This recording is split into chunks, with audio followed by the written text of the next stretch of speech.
Hola, buenos días. Muchas gracias por invitarnos a participar en este encuentro. Mi nombre es Anabela Museri, coordino el equipo de Justicia Penal y Políticas de Encarcelamiento del Centro de Estudios Legales y Sociales, una organización de derechos humanos de Argentina. Vamos a hablar desde la experiencia de nuestro trabajo en el Servicio Penitenciario Bonaerense de la provincia de Buenos Aires, donde hay alrededor de 34.000 personas privadas de libertad, que representa casi la mitad de la población detenida en todo el país. En este sentido vamos a intentar relacionar lo que es la sobrepoblación y el fenómeno de la violencia intracarcelaria con una mirada específica en las políticas de prevención de la violencia que se han ensayado y los lineamientos que entendemos deberían tener las políticas de prevención. Como primera aclaración, el punto de partida es que al hablar de violencia intracarcelaria uno puede estar refiriéndose específicamente a la tortura ejercida por los agentes penitenciarios sobre los detenidos, y en este sentido en Argentina se avanzó mucho en la construcción de indicadores y de datos sobre tortura en el encierro, o bien se puede también complementar esta mirada con la forma en que el servicio penitenciario regula la violencia entre detenidos y cuáles serían en este sentido las medidas para trabajar para disminuir la violencia intracarcelaria. En Argentina es muy incipiente el desarrollo de políticas de prevención de la violencia, a pesar de la necesidad de avanzar en este sentido. Los datos oficiales sobre hechos de violencia y muerte son de muy baja calidad y a su vez existe muy poco conocimiento para saber hacia dónde orientar las políticas para trabajar sobre estas cuestiones. Las principales políticas que se han implementado en la provincia de Buenos Aires han sido bajar la población detenida en una unidad en particular, sin disminuir la población detenida en todo el servicio penitenciario, con lo cual se ha trasladado muchas veces el problema a otras unidades, como ahora vamos a ver. Como segundo punto, se ha trasladado a determinados detenidos que entendían que eran conflictivos o a determinados agentes penitenciarios que se entienden conflictivos, y como tercer punto se ha buscado aumentar la cantidad de agentes penitenciarios por unidad. Esto ha sido lo que ha sucedido, por ejemplo, en el complejo penitenciario de San Martín, en la provincia de Buenos Aires, donde hay aproximadamente 1.400 personas privadas de libertad.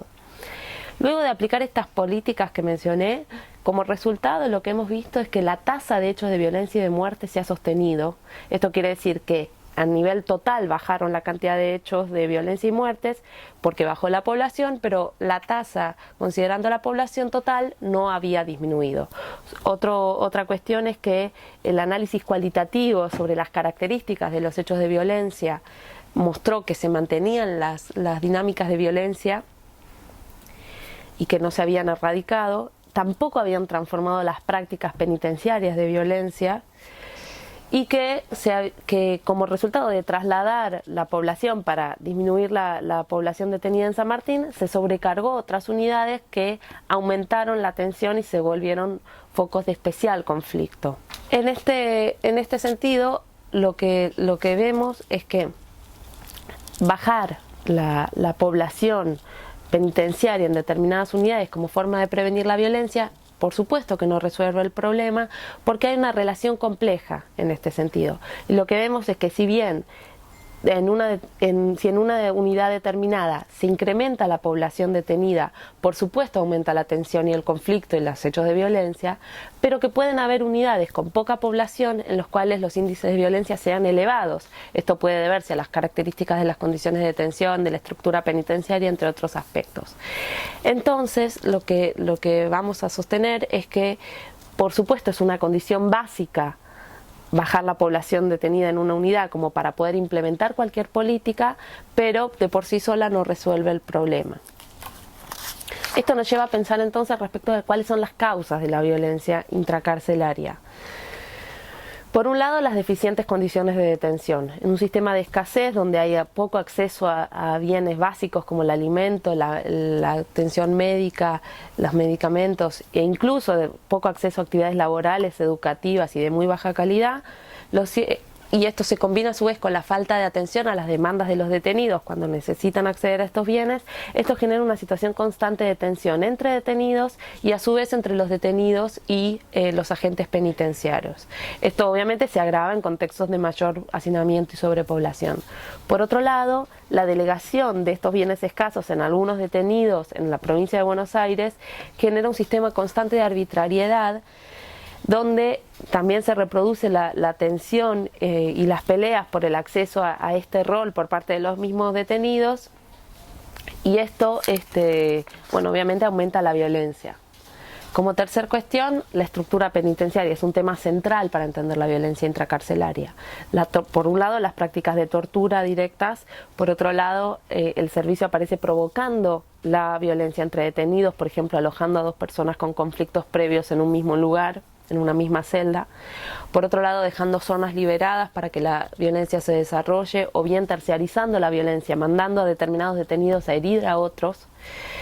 y a su vez por la misma forma de reacción del servicio ante los conflictos entre detenidos. Por lo general hay un uso excesivo de la fuerza, la represión es la principal respuesta en este sentido, y luego además combinado con el aislamiento, las requisas invasivas y los traslados hacia otras unidades. Y por última cuestión, obviamente, de la estructura penitenciaria son los altos niveles de corrupción. Los detenidos y los familiares por lo general señalan que es un sistema donde todo se compra y todo se vende, y en este sentido circulan constantemente armas de fabricación casera, y drogas y otros elementos prohibidos. Todo esto genera un círculo vicioso en el que se retroalimentan las condiciones deficientes de detención, la forma de gobierno del servicio penitenciario que delegan los detenidos, y la estructura penitenciaria de por sí violenta, que generan una relación de hostilidad entre determinados detenidos y entre determinados grupos, que erosionan las relaciones de solidaridad que por supuesto igualmente se generan en el encierro a pesar de este contexto hostil. Entonces, pasando ya a qué es lo que deberían considerar las políticas para prevenir la violencia, por supuesto, como puntos básicos son estos: es mejorar las condiciones de detención, y en este sentido entra bajar la sobrepoblación, y eso implica disminuir la población de todo el sistema para que no suceda eso de trasladar el problema a otras unidades. Y obviamente mejorar el acceso a bienes y servicios básicos. Como otra cuestión es abandonar el sistema de delegación entre detenidos, que esto podría, en los detenidos, el manejo de bienes, que esto podría llevar a aumentar la cantidad de penitenciarios, pero obviamente teniendo atención en las prácticas de los penitenciarios. Como hemos mencionado, si se aumenta la cantidad de agentes penitenciarios violentos, por supuesto no va a resolver el problema. Esto nos lleva a su vez a la necesidad de una reforma de la estructura penitenciaria, que se avance en la democratización del servicio con control civil, que refuerce la figura del control interno, mejore la formación y las condiciones de trabajo de los agentes penitenciarios, focalizando la corrupción, en la tortura y en el uso de la fuerza de los agentes. Por último, las políticas deben considerar la producción de indicadores que puedan dar cuenta del estado previo de la situación y cuáles son los aspectos principales en los que se deben focalizar las políticas, y a su vez que estos indicadores permitan avanzar en el monitoreo de la implementación de estas políticas y el impacto que han tenido. Una salvedad que quisiéramos hacer es que digamos, la construcción de cárceles, que se ha presentado muchas veces también como forma de resolver los problemas de sobrepoblación, hacinamiento y también de prevención de la violencia, por supuesto no resuelve el problema. ¿Por qué? Porque la experiencia muestra que la construcción de las nuevas cárceles se llenan con nuevas personas que ingresan al sistema y no logran disminuir la presión sobre el servicio penitenciario. Entonces, como conclusión, ya para cerrar, existe una relación compleja entre sobrepoblación y violencia intracarcelaria, y en este sentido, por supuesto, a mayores niveles de sobrepoblación aumenta la violencia, pero y en este sentido bajar la sobrepoblación y bajar la cantidad de detenidos en todo el servicio penitenciario es una condición esencial para aplicar cualquier otra política de prevención de la violencia, que considere a su vez las nuevas formas de interacción con los detenidos y escucha sus demandas,